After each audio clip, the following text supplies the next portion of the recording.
Kicking off the first story of the year, of course, Red had to get in the mix, and they previewed a picture of their new lithium 4V holographic camera that they've been developing with Lucid Technologies. It's going to contain dual 4K image sensors for an 8K stereographic image, and the control hub for this camera, it's not going to have a conventional brain like you think. It looks like it's going to be controlled by the Red Hydrogen One 4V smartphone. Well, let's back up a step for people that don't necessarily live on the cutting edge of future technology. What's 4V? 4V stands for 4View, and the best way I can describe it is, you remember those old Viewmasters we got to play with when we were kids? Mm-hmm. A 3D image with depth and everything. It's kind of a very high-tech image like that, but only more advanced, coming from your smartphone screen, so you don't need any type of virtual reality glasses or goggles or anything like that. It's just there.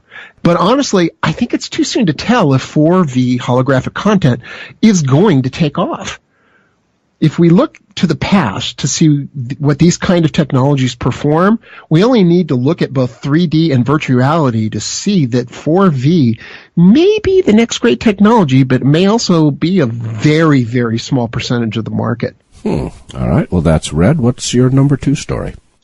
It has to do with CES. You know, if we're going to talk about trends in 2019, the first place to hit the ground running is the Consumer Electronics Show, which is now, for some reason, just known as CES. They're going to be showing electronic technology from all over the world, from every single conceivable electronics category you can think of. I like to call it nerd stock.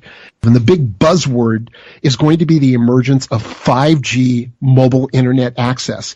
And not only with your mobile phones, but Intel is pushing 5G for your laptops so that your internet access will always be on no matter what device you're carrying and no matter where you are.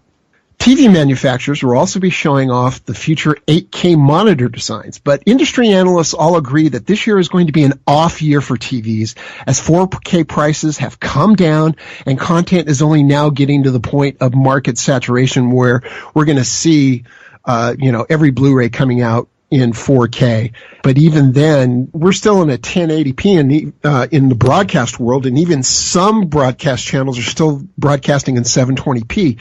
So the only place that you're going to see 8K broadcast is out of Japan right now. So industry analysts all agree that 8K is still way over the horizon.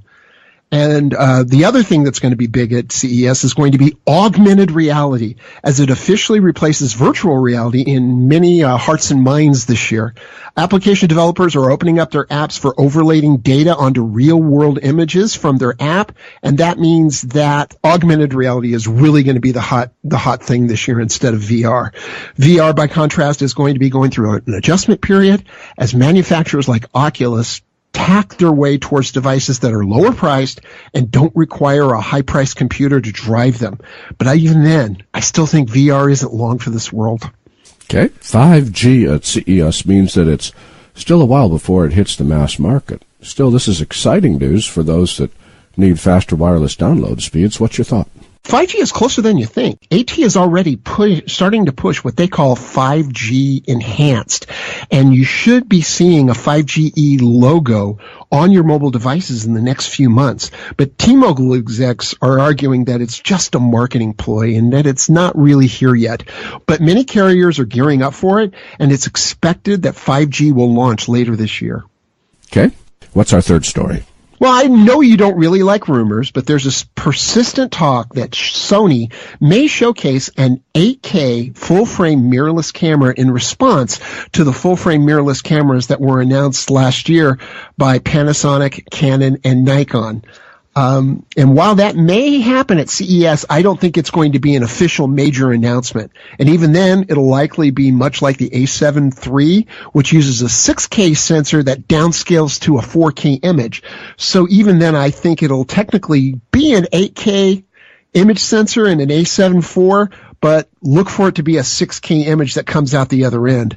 Meanwhile, in an interview with DP Review, Panasonic executives stated that their company is developing 8K cameras, but they're not even going to be putting one out until after the Olympics in 2020.